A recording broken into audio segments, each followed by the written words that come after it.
Hello दोस्तों, स्वागत है आप सभी का टूवर्ड्स सक्सेस में। और आज की इस वीडियो में बात करेंगे दिल्ली पुलिस परीक्षा 2020 की 1 तारीख की जो शिफ्ट है आपकी प्रथम शिफ्ट, उसमें जो क्वेश्चंस पूछे गए हैं उनके बारे में जानेंगे। कितने मैक्सिमम से मैक्सिमम क्वेश्चंस यहाँ पर आपको देखने को मिलेंगे और उनके आंसर भी मिलेंगे। और साथ में मैं आपको बताऊँगा कि आपको आने वाली शिफ्टों में कहाँ से आपको ज़्यादा पढ़ना है, ताकि आपका जो एग्ज़ाम है वो अच्छे से हो पाए। और यही फ़ायदा है कि आप एनालिसिस देखते हैं तो आने वाले जो शिफ्ट हैं उनसे संबंधित क्वेश्चंस जहाँ जहाँ से ज़्यादा पूछे जा रहे हैं उनको आप टॉपिक्स को तैयार कर कर जाएँ।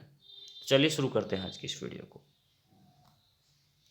सबसे पहला प्रश्न, मोहिनी अट्टम किस राज्य से है? मोहिनी अट्टम जो कि एक नृत्य है हमारा, देश के किस राज्य से है?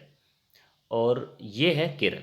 तो आप यहाँ से एक चीज़ नोट करेंगे कि नृत्य से संबंधित एक जो क्वेश्चन है हर एक शिफ्ट के अंदर पूछा जा रहा है, चाहे उसमें किसी दूसरे राज्य का हो या लोक नृत्य हो या शास्त्रीय नृत्य हो। तो मोहिनी अट्टम तो एक शास्त्रीय नृत्य है, लोक नृत्य भी पूछे जा सकते हैं। तो आप एक बार जितने भी इम्पोर्टेंट लोक नृत्य या शास्त्रीय नृत्य हैं इन सबको जरूर देख कर जाइएगा, तभी आपको बेनिफिट मिलेगा।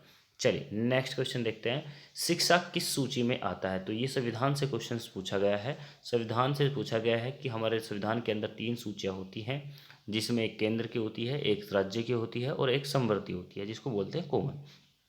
तो शिक्षा जो है किस,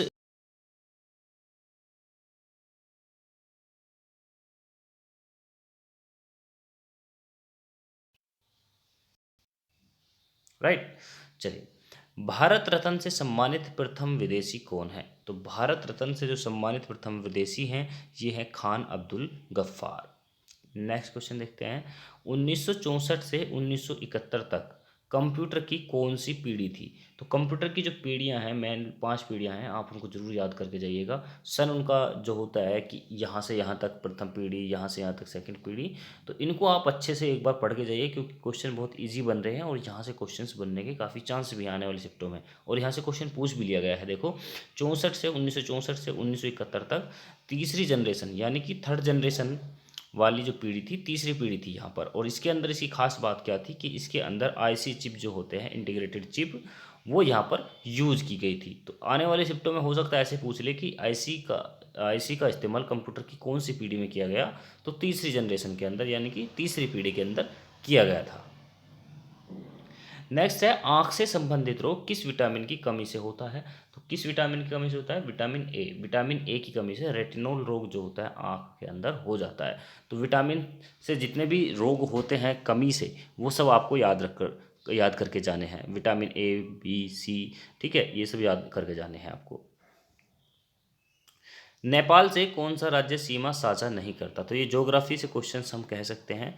तो नेपाल से बहुत सारे स्टेट हैं जो सीमा बनाते हैं, जैसे बिहार हो गया और उत्तराखंड हो गया, और भी कई सारे राज्य हैं जो सीमा बनाते हैं। तो इससे पूछा गया था कौन सा नहीं बनाता। तो कोई बीच वाला एक डाल दिया होगा, उसको आपको पहचानना था। तो अपने पड़ोसी जो देश हैं, यहाँ से हमें क्या समझ मिलती है कि जो हमारे पड़ोसी देश हैं उनसे जो राज्य स्टेट हैं हमारे, वो जो जो सीमा बनाते हैं उनको हमें पता होना चाहिए। जैसे हमारा पाकिस्तान हो गया, कौन कौन से बनाते हैं।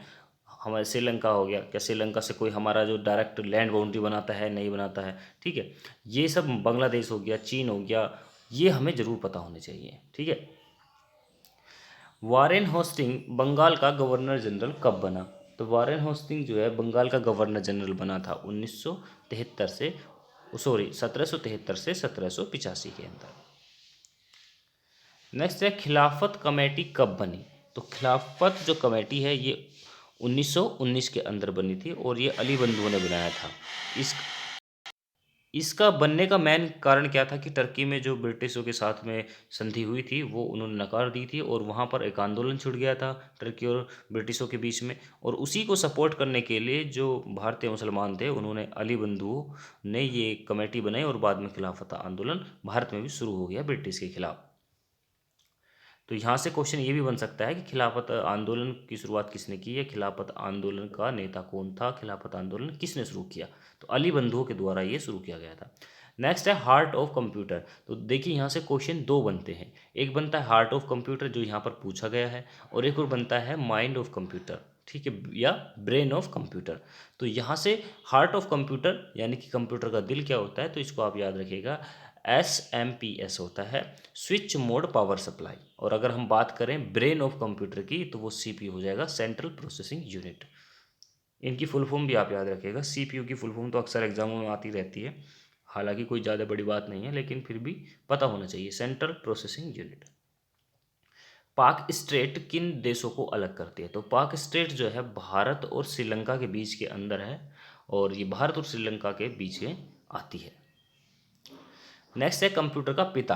कंप्यूटर का पिता से संबंधित क्वेश्चन आया, अब इसको थोड़ा सा क्लियर करते हैं। कई बार ऐसा होता है कि कंप्यूटर का पिता किसको कहते हैं, इसका आंसर है चार्ल्स बेबेज। और अगर ये पूछ लिया जाए कि मॉडर्न कंप्यूटर के पिता किसे कहा जाता है, तो इसका आंसर जो है वो भी अलग हो जाएगा, और इसका राइट आंसर हो जाएगा एकिन ट्यूरी। ठीक है, ये आपको याद रखना है। न्यूट्रॉन की खोज किसने की? तो न्यूट्रॉन, प्रोटॉन, इलेक्ट्रॉन, इन तीनों की खोज आपको याद रखनी है। तो न्यूट्रॉन की खोज किसने की? चैडविक ने। इलेक्ट्रॉन की खोज किसने की? टॉमसन ने। और प्रोटॉन की खोज किसने की? रदरफोर्ड ने। तो ये आपको याद रखना। तो एक सूत्र हम पढ़ते थे, ईंट पर नाचे, यानी कि ई फॉर इलेक्ट्रॉन और टी टे से टॉमसन। तो ईट से, ई से इलेक्ट्रॉन, टे से टॉमसन, ना से ना न्यूट्रॉन, चे से चैडविक, और ईंट पर पे से प्रोटॉन और रे से रदरफोर्ड। ईंट पर नाचे, तो ये आपको याद रखना है, छोटा सा फॉर्मूला टाइप है। नेक्स्ट है न्यूट्रॉन खोज किसने की? ये हो गया। प्रारूप समिति में कितने सदस्य थे? तो प्रारूप समिति जो कि हमारे संविधान के अंदर जो समितियां बनी थी, उनमें से एक प्रमुख समिति थी प्रारूप समिति, जिसके अध्यक्ष थे डॉक्टर भीमराव अंबेडकर। और इसके अंदर अगर सदस्यों की बात करें तो ये थे 7। बाद में कुछ चेंज हो गए थे, आपस में बदल गए थे, लेकिन हम उनकी जो गिनती एक साथ करते हैं तो 7 है। नेक्स्ट क्वेश्चन यहाँ से पूछा गया, राष्ट्रीय प्राणी उद्यान।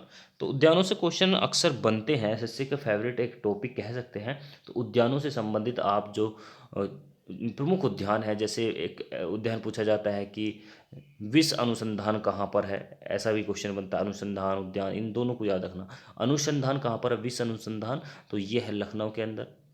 यहाँ पर पूछा गया है प्राणी उद्यान, तो ये है नई दिल्ली के अंदर। ठीक है, अनुसंधान और उद्यान दोनों को आप पढ़ कर जाइएगा।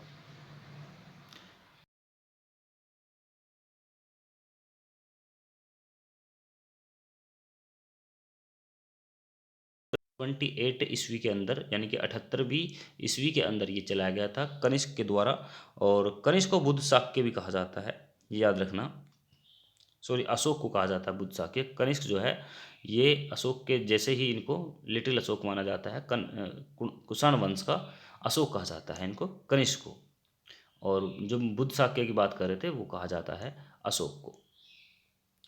भारत का मिल्टन किसे कहा जाता है? तो भारत का मिल्टन कहा जाता है आशु घोष को। आशु घोष कौन थे? ये एक वेद थे। नेक्स्ट है, किसानों की आय दुगनी करने का लक्ष्य सरकार द्वारा कब तक रखा गया है? किस वर्ष तक ये एक लक्ष्य रखा गया है कि किसानों की आय दुगनी कर दी जाएगी? तो इसका राइट आंसर हो जाएगा 2022 तक। नेक्स्ट है, बुद्ध के प्रथम उपदेश को क्या कहा गया? तो बुद्ध के प्रथम उपदेश को, जो कि इन्होंने सारनाथ के अंदर दिया था, इसको कहा गया धर्म चक्र परिवर्तन। धर्म चक्र परिवर्तन।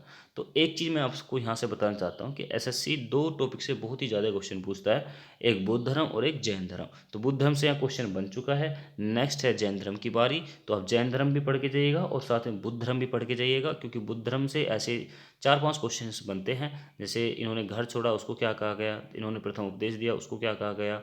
इन्होंने प्रथम, इनका जब मृत्यु हुई उसको क्या कहा गया? तो यहाँ से 3-4 क्वेश्चंस मेन बनते हैं। और इनकी संगोष्ठियाँ जो हुई हैं, पहली संगोष्ठी कहाँ पर हुई, दूसरी कहाँ पर, तीसरी कहाँ, चौथी कहाँ और पांचवी कहाँ हुई, ये सब आपको याद रखना है। और उनके अध्यक्ष कौन थे और उनके समय का शासक कौन था। तो यहाँ से जो क्वेश्चन बनते हैं काफ़ी महत्वपूर्ण हैं और आएंगे आने वाली शिफ्टों में, क्योंकि एग्जाम अभी काफ़ी लंबा जाने वाला है। नेक्स्ट है 2020 का खाद्य पुरस्कार किसे मिला? तो ये मिला है रतन लाल जी को। नेक्स्ट है 2020 का बुकर पुरस्कार